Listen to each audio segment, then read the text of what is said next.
Events have changed a lot.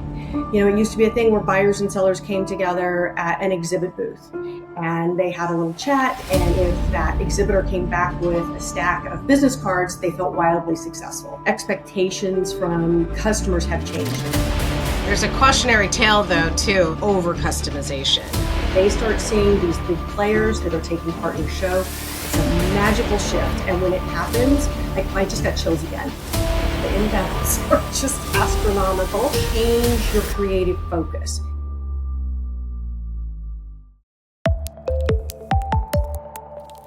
Welcome back to the Revenue Room, the podcast where we dive deep with the world's most successful revenue leaders in media, events, and data information sectors to uncover the strategies, insights, and stories behind their extraordinary growth. I'm your host, Heather Holst-Knudsen, the CEO of H2K Labs and Revenue Room Connect. Today, we have an absolutely incredible guest joining us, and I'm so delighted to introduce Michelle Troop, the Chief Revenue Officer of Ai4, the largest and most significant artificial intelligence event in the world. With over 35 years of trade show and event experience, Michelle has an extraordinary track record of building events from the ground up and scaling them to critical mass. She's co-founded and grown multiple top-tier events, including InsureTech Connect, Mobile Apps Unlocked, and LeadsCon, all of which were successfully acquired. Most recently, Michelle has been instrumental in transforming Ai4 from a series of 300-person events in New York to the premier AI industry gathering attracting over 8,000 attendees in Las Vegas. Under her leadership, Ai4 was just acquired by CloserStill Media, a testament to the incredible value and growth she's driven. And here's a little known fact about Michelle's career. Before success in building and scaling world-class events, she worked at Sony, traveling the globe to help launch the original PlayStation.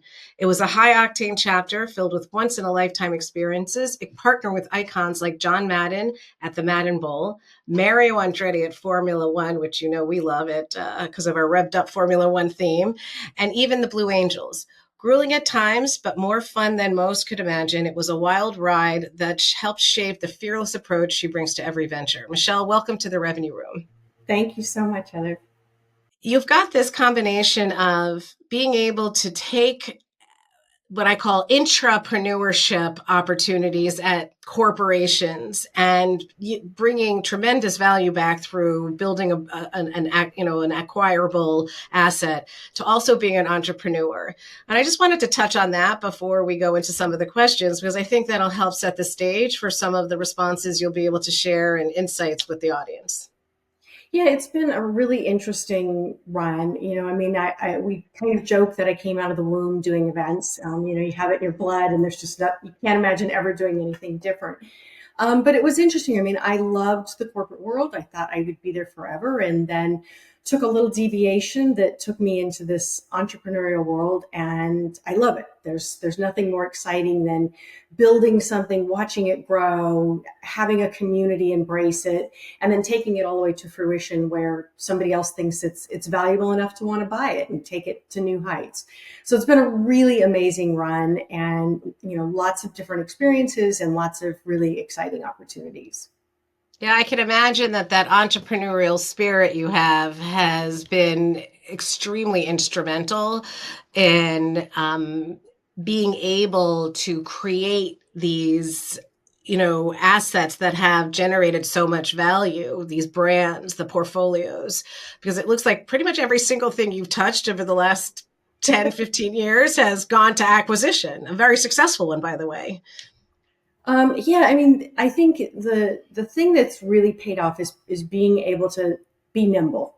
And that's what, really being in that entrepreneurial state and partnering with great people who are also very nimble. It's allowed us to make quick turns and respond to, things going on in the world, things going on in those communities that have really allowed us to excel. And, I don't think I could have done some of those things in some of the corporate environments where it's just, there's so many more people that there's so many more steps to get through. We might not have been able to be as timely.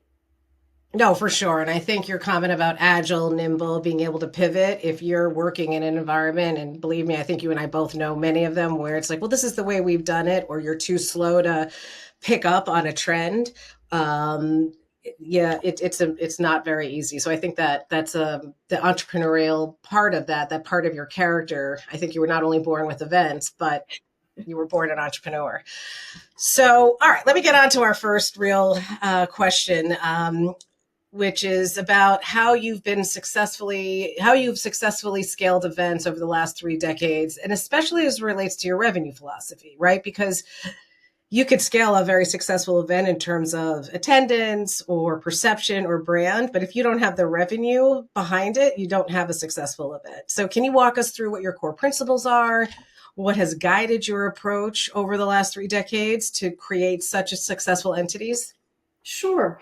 Yeah, I mean, it's funny if you think back, 3 decades. Events have changed a lot.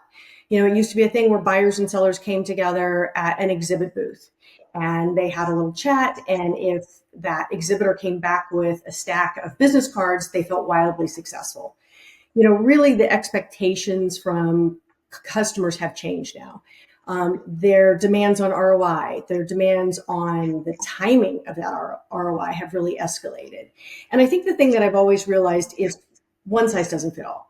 The thing that I think has always been, part of my DNA is listening to your customer and customization. Where I've seen events be wildly successful is doing that, customizing and shifting and providing something special and unique. Where I've seen things fail and people, dramatically lose revenue is where they just kind of get in a box in their head. This is what we do. These are our packages. These are our offerings, and they put it in a box. And over time, those things, really fail. Oh, absolutely. And I think there's a cautionary tale though too, and I wonder how you manage that, is over customization, right? Where everything's custom. So there's a profitability issue in trying to manage that.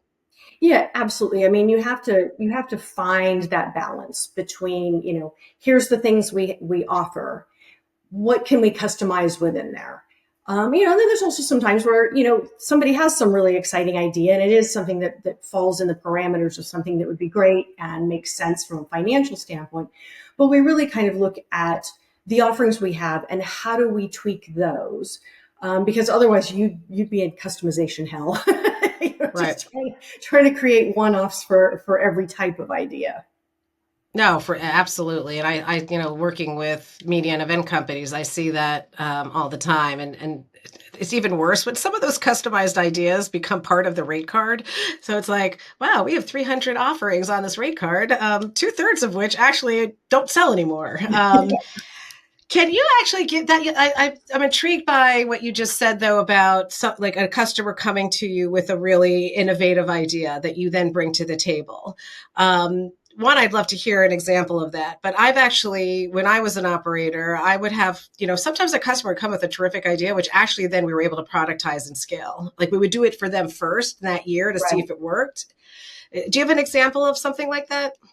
Yeah, I mean, I think, especially in the ITC days, we were really trying to innovate and change a very static traditional industry, if you will, and have all this disruptive stuff with tech.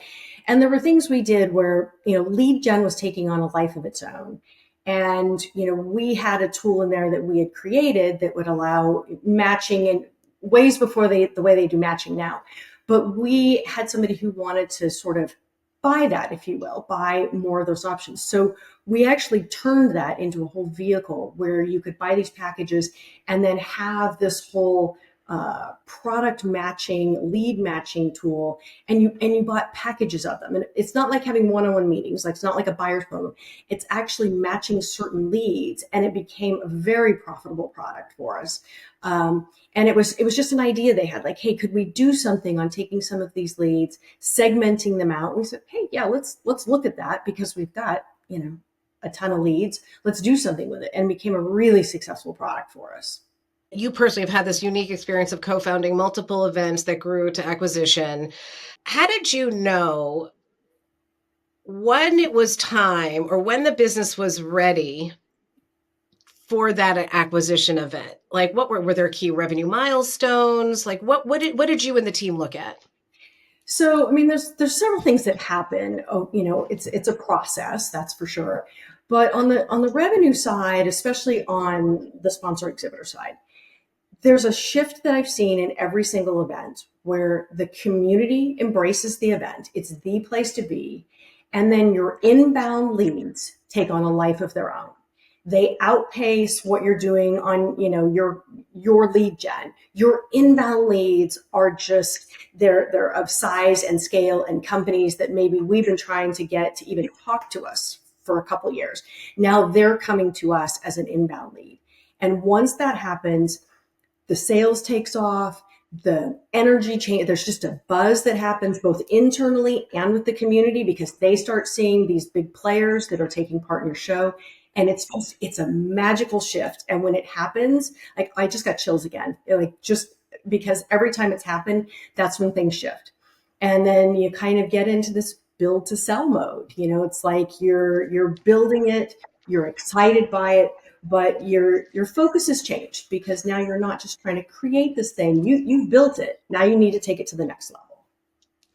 That is so fascinating. And I got a little goosebumpy myself because we just finished this boot camp on data-driven, accelerating data-driven revenue performance, right, from a leadership perspective. And one part of it is really about like leading indicators. Like, what are the leading indicators that tells you that your business is your revenue is accelerating, your business is doing really well?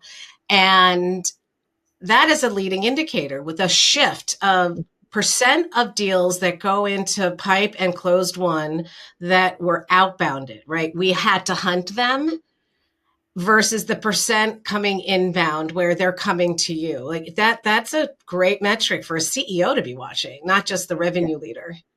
That's great. No, I it's love been that. really exciting. When you joined the company, it was they had successful small events in New York. I think you mentioned about 300 people per conference. And now it's this massive 8,000 attendee event in Las Vegas. I mean, that's just, and the time frame of that scale is actually short in what we call them event years. Can you talk about how that transpired? Yeah, it was a combination of things. I mean, I think the first thing that really mattered was the events that were being done were really solid. They were created on a focus of quality. It wasn't just like, oh, let's just have some events and have some people come and make some money. It's how do we have amazing content, amazing attendees? That was really solid. So yes, they were small, but people wanted to be there. It was high level people. It was high level content, but it was also being in the right place at the right time. AI was exploding. Everybody was curious about it. We could pick and choose how to get the best people in the room, which got the best sponsors and exhibitors on board. And what happened is there just started to be several of these. And I came in and it was like, we need to roll this all up. It's the right time. It's the right, mix of audience. We need to roll it up, make it a big industry event, take it to Vegas and do this thing. And we did that. And right as we were taking it to Vegas and we were going to open, COVID said, not so fast. But to our credit and being really nimble and bright group of people, we shifted gears immediately. And through COVID, we're one of the few companies that I think had a wildly successful digital business. We shifted on a dime. It happened so fast. We were ahead of the curve. We did curated things online. So we still kept the quality. We still kept, sponsors coming in.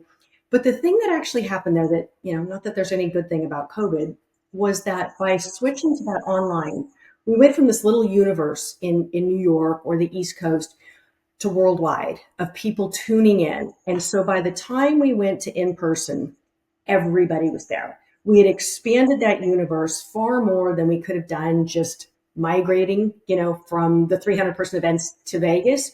We had people from all over the world that were looking at us. So, um, COVID's never a great thing. It did help us in that aspect. And then the other thing we did is we just made sure when we did it, we had a robust set of offerings so that people can say, oh, I don't really want to exhibit. I don't want to, it was like we had something for everybody and we had that audience built in. So it all was a magical, conversion of timing, the audience, and starting with really solid events. I mean, they were really good to build off of. So if I bring that all together, the recipe for the success was the original event offering, the original event product was solidly focused on premium content, having the right people in the room. So you had this brand equity Right. because you invested in that part. So that was one, right? Right. Two was you had the entrepreneurial infrastructure and culture that when COVID hit, you were not only nimble, you weren't only able to go say, okay, let's go do digital offerings, but you did them right, still following right people, great content, but you were able to actually scale your database, your marketable database exponentially at probably a very low cost because no one could go anywhere.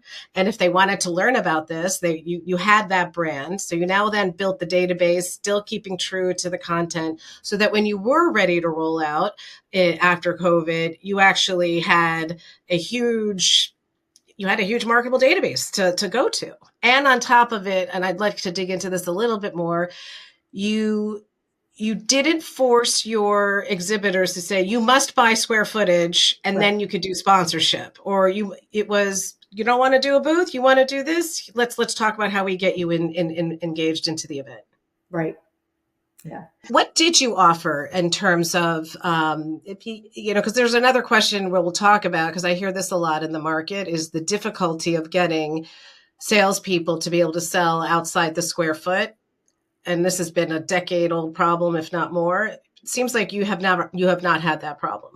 We have not had that problem. And I think it's because we look at all the products as the same. We don't look at it as we're selling booths, we're selling stage times. We're listening to our customers and finding what they need. So when we're working with the salespeople, it isn't like, okay, you're going to go sell booths and you're going to, or we have to sell this much square footage. It's here's our revenue number. How do we get there? Here's all the things we offer. And then we spend an exorbitant amount of time with our sales team going over, all the products, all the offerings. And then a key thing, and I know how gut wrenching it is for them, and I know how nerve wracking it is, but we role play. And I know role playing with your boss it's a lot. But what it does is it allows you to see really where their strengths are, see where maybe we need to modify some stuff, but we cut to the chase really quickly of, here's some things to make them feel really confident in the offerings, whether they're selling a booth, whether they're selling stage time. They don't necessarily have to understand AI or the industry. They have to understand the product and what it brings to the customer. What does that need? How do they fill it? But yeah, lots of time with going over the products, building their confidence, making them feel like they are the champions of all those products. And I'm really fortunate. I have amazing salespeople who can sell anything and everything. If they can't, or if there's an objection, we all talk about it. But it's a very open environment for talking about these things. Are there things we should change? Are there things we should fix? I don't have all the answers. I look to them because they're talking to the customers. No, I think there are a lot of listeners out there probably very envious right now. I don't know if that's the right word, because there's a big challenge in our industry as it relates to modernizing the sales team, or the revenue team, as I like to call it, and being able to think outside the square foot box. And actually, I often make this, and it's much easier to translate a digital salesperson, digital advertising, or to selling events, than it is to have a person who grew up through the event industry or trade shows, especially, to be able to go in and sell things that are more brand marketing, activation, or digitally oriented. Because when you started, it was conferences. Now you're in this, you've got this integrated wealth of offerings. Did you have to change the revenue organization at all, or shift the focus of talent you were seeking? No, I mean, originally when we started, there were only a couple of us, and we wore a lot of hats. And I did the selling for AI4, but we brought in.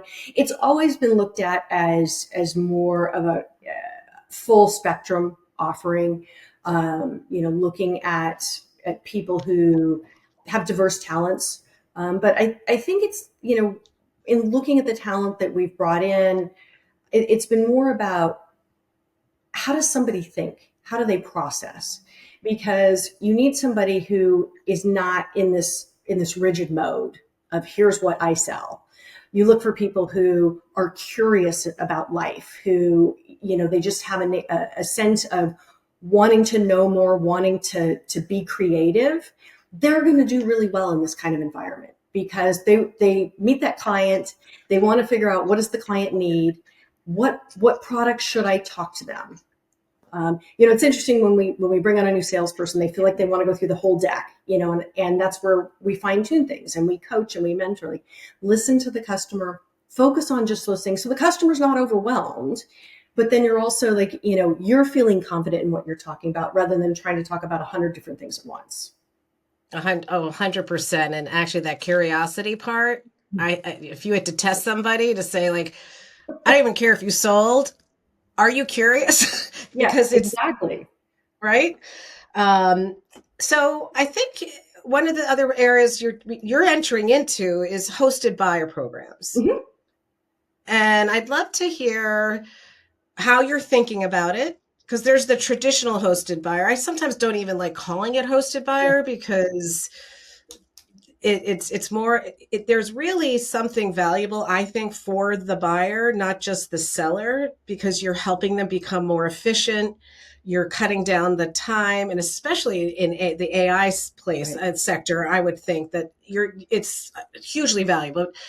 Let me stop talking for you. Tell the audience about how you're approaching it, what you're doing to launch, how you're approaching this launch, how you're monetizing, and more.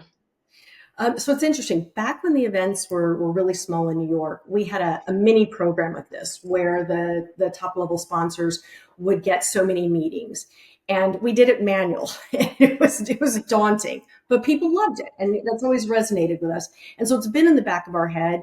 It was just a matter of growing the event to a size where it made sense. We actually don't call them hosted buyer; we just call them one-on-one meetings, because yes, there is some incentive to the buyer to take a meeting, but we're not really hosting them. We're not doing hotels and those types of things anymore. What we're finding is, especially in the tech space, the buyers are curious. They don't know what they don't know. And so if they can meet with somebody and have a brief meeting that has, they don't feel like they're on the hook for an hour, or somebody's come to their office, or they're on a call, or something, it's a set finite amount of time. You're going to sit down with somebody, you're going to learn some stuff, and then either you want to learn more and talk to them later, or you've got the information and you don't need any more. But they're very curious and they want to learn, they want to network, they want to meet with people. And we really feel like one-on-one meetings where we're facilitating it, letting them pick, letting the sponsors pick who they want to meet with, letting them opt into these meetings. It is giving them something. You're right. Like, there is something for them to learn and feel like it's a manageable thing for them. They're not stuck on a call with somebody. They're not stuck, in a meeting for an hour with somebody. It's kind of finite, and there's a magic to it. Yeah, absolutely. And I think the other part is it works in some industries really well, and in others, it's not a fit. But so it's not the panacea to every event, revenue issues. Like, let's do meetings. No, we tried this at another event that we did, and it didn't work at all. The community does not get it. They don't understand it. They really didn't want to do it on both sides. It wasn't just the buyers. It was the sponsors too. They just didn't get it. Some industries have more natural networking, or they're a little more old school where they just don't embrace it. So yeah, you've got to be in the right market with the right community to make it work. So yeah, it's not for everybody. Yeah, and I would say, because I used to do them in the manufacturing and technology space, it was that, automation, enterprise apps, and the, IT. So it was hugely complex, multi, you had sometimes 5 to 10 people on a buying team. You had 5 people on the selling team. And we're talking like IBM and Microsoft and Oracle selling to General Dynamics and Lockheed. But the point is why it worked is because the cost to go evaluate and select and the risk of buying the wrong thing was so enormous Mm-hmm. that we were able to help them cut down the cost and time by offering the meetings in terms of the valuation selection. And because you had, on the flip side, clearly for the sponsor, we were getting Yeah, them into a full buying team. And I would think for AI, there's another nuance there, a pretty significant one, is that even if I'm not in the market right now, but I may be, which everyone will be at some point, exactly. I have to, as an attendee, be up to speed on what's out there. Yeah, it's so perfect for AI because everybody is just curious. They don't know what they don't know. They know as a business person they're going to have to use it, and sometimes some of these people want to take more meetings because they can have quick little 15-minute meetings with people and gather a whole bunch of information that they go back and they feel much more informed. So it's definitely the right place for it with tech. For sure. All right, so I'm going to move into the CloserStill Media acquisition because I also think this is really interesting how it's currently set up because you're a young company and you're still a startup, Yes. essentially, in my mind. Like you're a late stage startup, but you're the new kid on the block. Um, and I think CloserStill, from what you and I talked about, is really being smart about how they're handling this new group, this new portfolio they've acquired. Can you share a little bit about the structure of this and how they're giving you this room for growth? Yeah, absolutely. I mean, we could not be more fortunate to partner with CloserStill. Obviously, there were a lot of people that were interested in us, but we're thrilled with the partnership. And I think one of the things that's so great about CloserStill is, yes, they are a company of size and scale, but they have an entrepreneurial spirit. Like they Yeah. get us, they really get us, and that's what makes the partnership so special. We have a job to do to deliver on what they bought. We've got numbers to hit, we've got things to happen, and they get that they need to let us do our thing, if you will, to do that.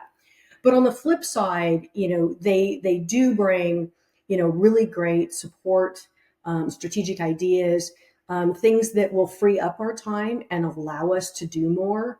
I think that in the way it's partnered and what they're bringing to the table, what we're bringing to the table, we're all going to be able to grow this to be much more successful. But I think the key here really is that CloserStill is an entrepreneur at heart, and they really embrace entrepreneurs, and you know they're doing what they said they would do.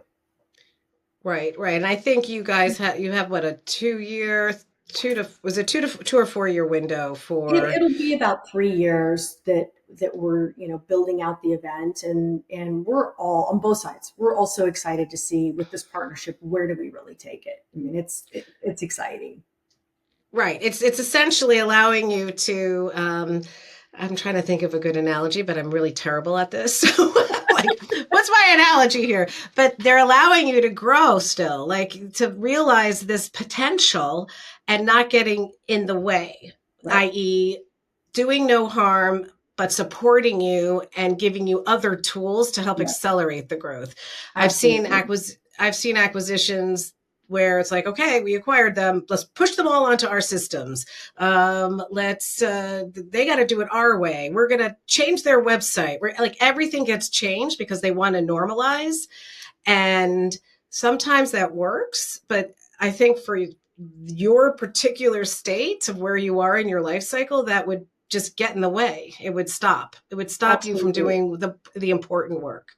Yeah, I mean, anytime you're acquired, there are some things you have to change and systems you have to get on board with that company.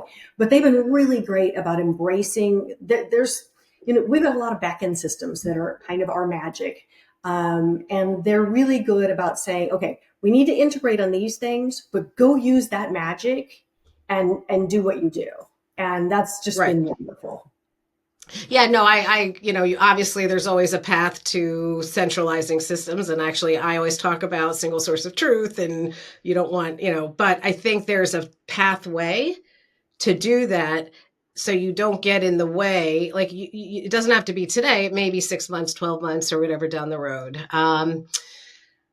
Let's talk about teams and how you've been able to build amazing teams. And we talked a little bit about your approach with sales. And I really think you do something that I see with every successful CRO, which is the training, the upskilling, the coaching, the role playing, and it's consistent and ongoing, even if it may be uncomfortable, but you're providing this value. Mhm. So the training part we've touched on. But what else do you have to do to build an amazing team? And especially in an industry where it's really hard to find and retain top tier sales talent. I hear this a lot from CEOs of mid to large size companies. Yeah, I mean, I kind of look at the teams overall. I mean, our sales teams can only be successful if, our marketing, our ops, our content teams are successful. And, I'm so fortunate that, you know, those sectors of our company are really good at what they do. They have amazing content. They're bringing in amazing attendees. The events run a magical experience. All of that brings in more attendees, which brings in more sponsors. And as far as the how we deal with the sales teams, the way we deal with all of our team, and that's really a lot of it is about respect and trust. I really look at, obviously we have things that motivate them, like, shout outs and dashboards, and money always motivates them. But the thing that I think has really made a difference is, we look at the fact that life happens, and we don't ask people to work, set hours, and people work remote. And I always look at it that if I have to constantly look over somebody, then I've hired the wrong person. And so it really works that trust works on both sides. I trust them to do their job. They trust me that I have faith in them. And I think there's a lot of that really has built this team.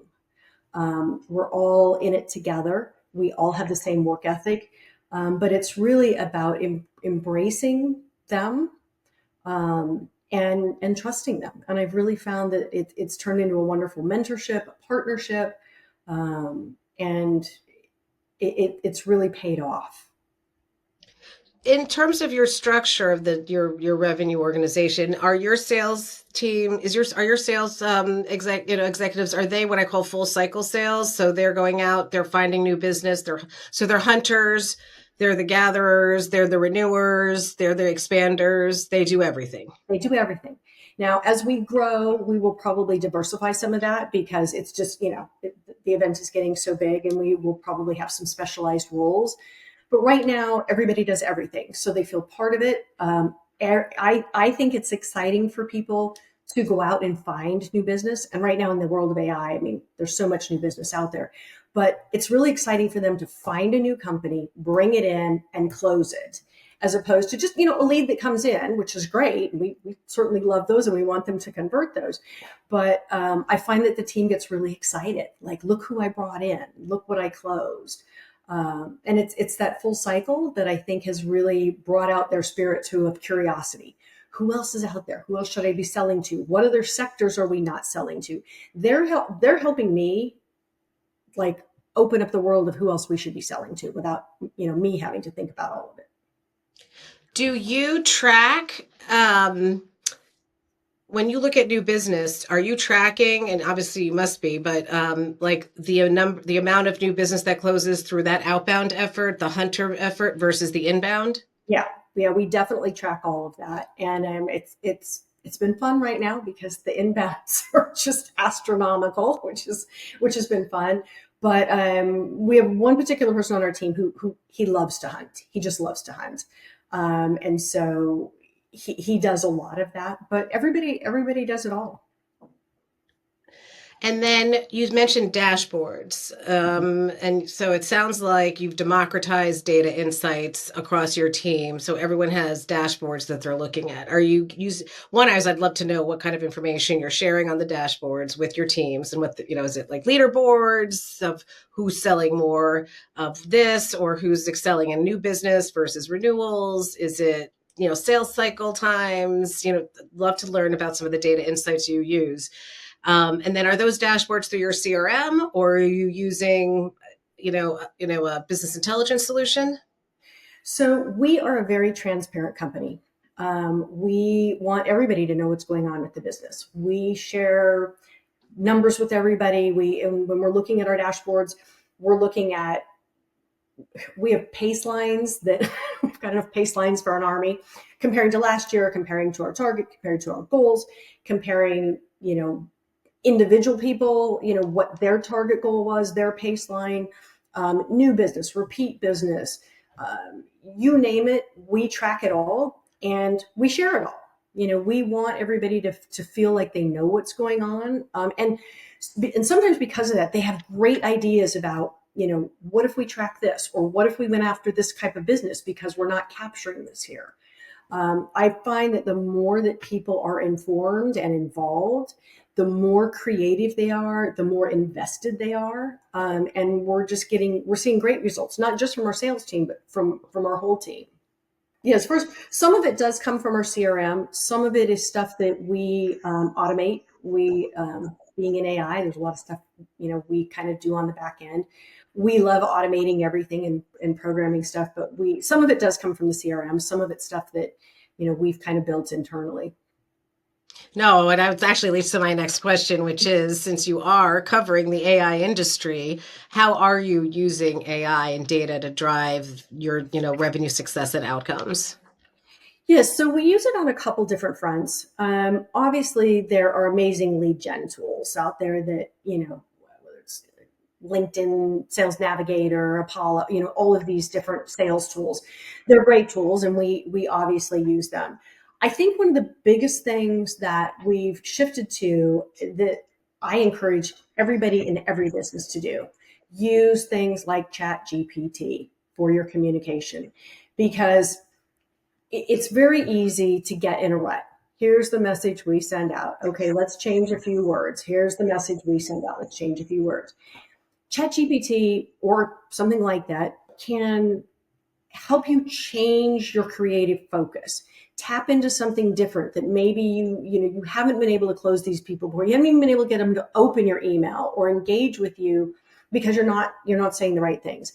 And ChatGPT comes up with a lot of things to shift the focus and shift the narrative.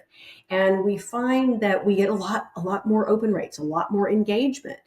And it allows us, so it all still, and I know I keep saying it, but revolves around being creative. And I think in sales, you've got to constantly be recreating what you're doing, what you're saying, what you're selling to stay with what people are looking for. Oh, 100%. And I have, well, one is on the ChatGPT, especially trying to teach salespeople how to deliver relevant messaging versus the pray and spray approach. Like, hey, I got this event. Are you interested? Is like, I'm going to use that. I love that. you no idea how many people still do that, but being able to say like, okay, I'm going after, right now I'm talking to the VP of marketing. So I need to have my message around what are the pain points for the VP of marketing as it relates to what we're offering. But I also know I have a product advocate who is the industry leader for the markets we're serving. That person's interested in something else, and I need to get those hot buttons. That, ChatGPT helps a salesperson become more creative, as you say, but also speeds up that process, because I think some of the time they don't do it because they know they should, but they don't have, it's too long. Yeah. Right. So, do you use tools like Gong or Fireflies or any type of, the conversational intelligence? We don't across the board. Some people use, some of the things out there, and we kind of leave it. If there's something that somebody likes and they want to use, feel free. We don't have anything across the board that we're using. I'd like to just understand the investment your company has made in content, because you can't create content unless you have a really amazing content team. So I'm curious about what that team looks like and how do you keep up on all of this, because to me, what it feels like is like you have this media mindset of being industry experts, but in this environment. I think the biggest thing I can say to that is, on the content team side, as much if not more, it's about that curiosity.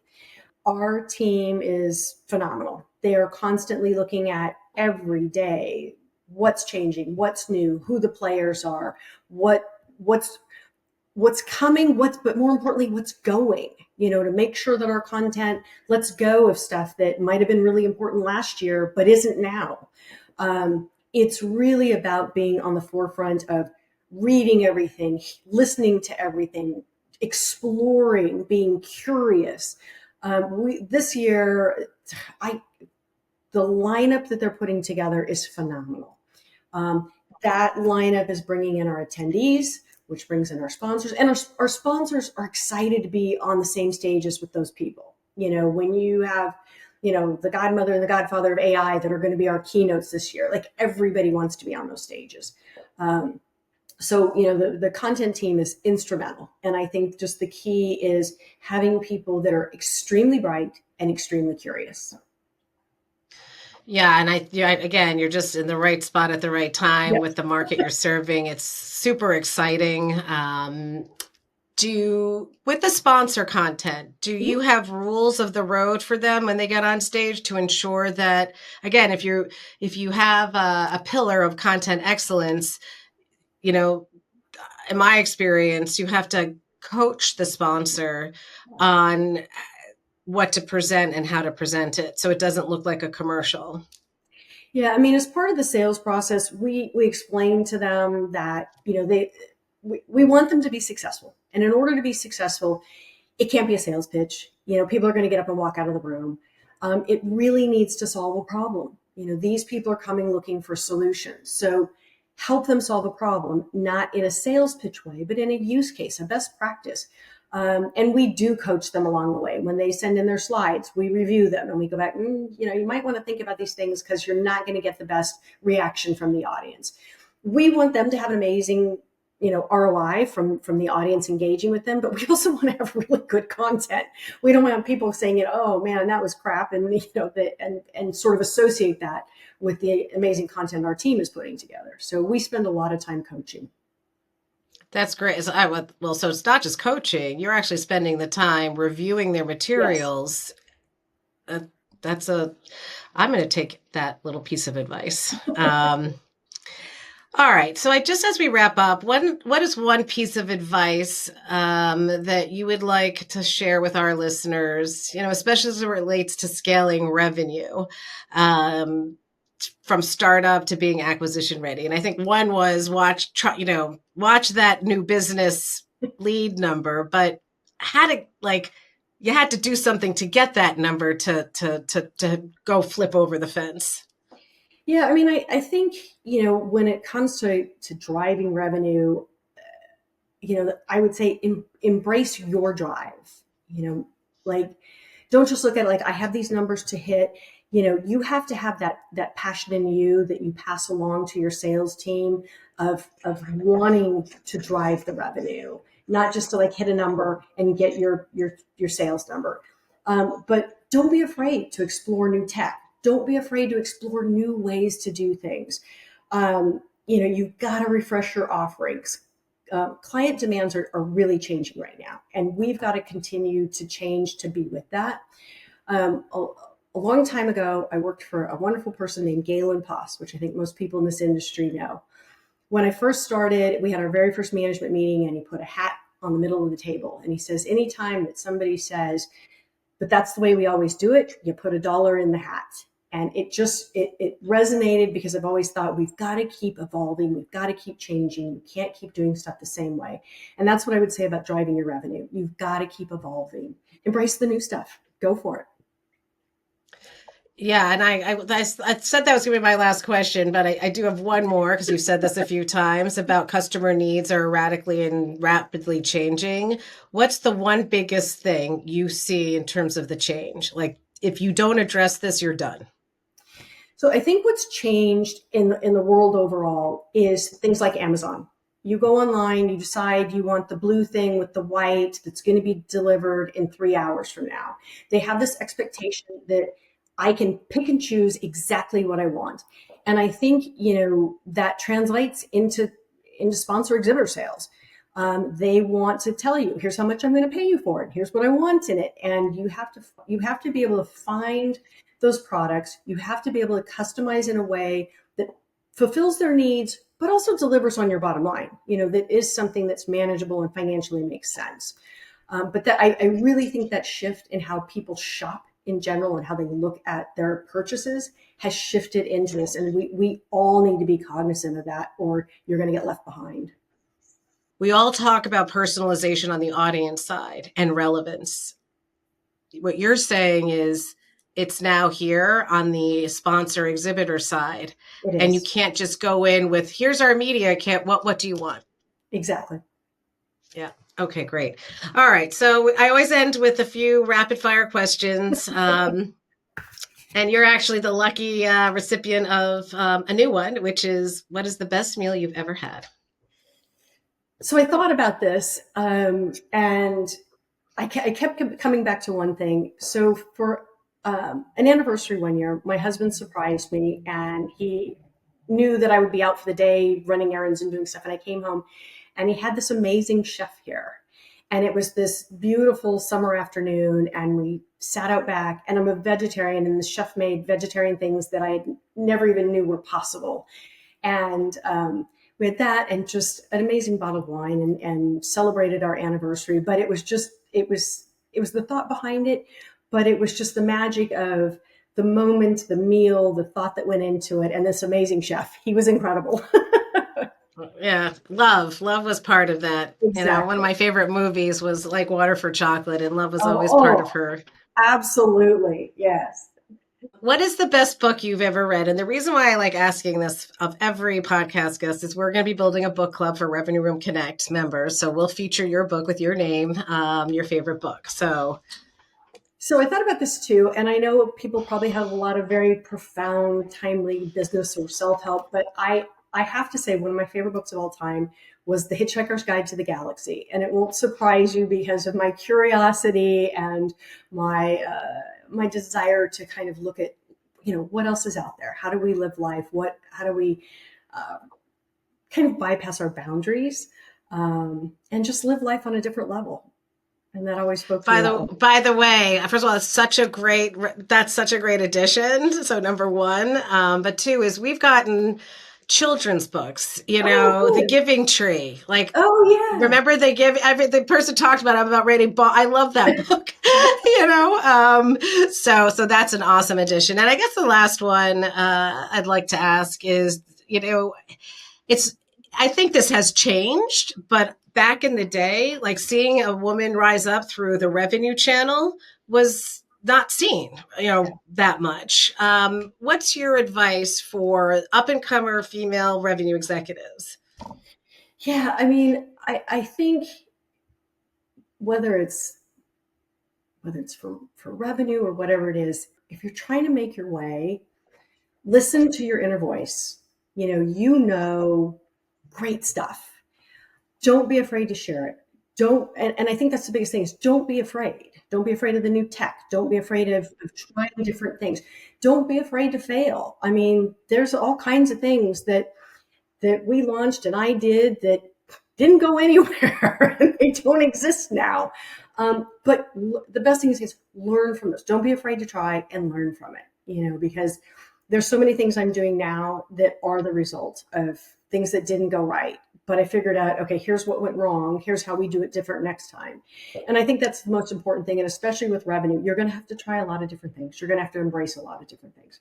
Go for it. No, I think that not being afraid to fail is huge because, and even myself as a young female executive, not now, when I was younger, that fear of failure actually caused a lot of mistakes, Mm-hmm. because I was so afraid of failing in the face of this that I did too much to try to overcompensate for what was going to fail no matter what. So instead of embracing the failure and learning from it, and I see that with a lot of young women. So that's a great piece of advice. Well, thank you so much, Michelle. You've been a terrific guest. Thank you. If you This want, is great. you can find Michelle on LinkedIn. We'll put her LinkedIn URL in the show notes. So you can connect with her there. And for our listeners, if today's conversation about data-driven revenue growth and AI-powered value creation resonated with you, I would like to invite you to join Revenue Room Connect. It's a complimentary professional network for CEOs and their revenue-critical C-suite teams. And we're building a community of leaders like Michelle, where we'll share best practices, use cases, have more conversations, and provide you with access to executive education, playbooks, and the latest in revenue growth techniques. Our flagship event, Revved Up, which is actually scheduled for March 23rd through the 24th, 2026 in St. Pete, Florida, is part of the Revenue Room Connect ecosystem. Thank you, and I'll see you next week.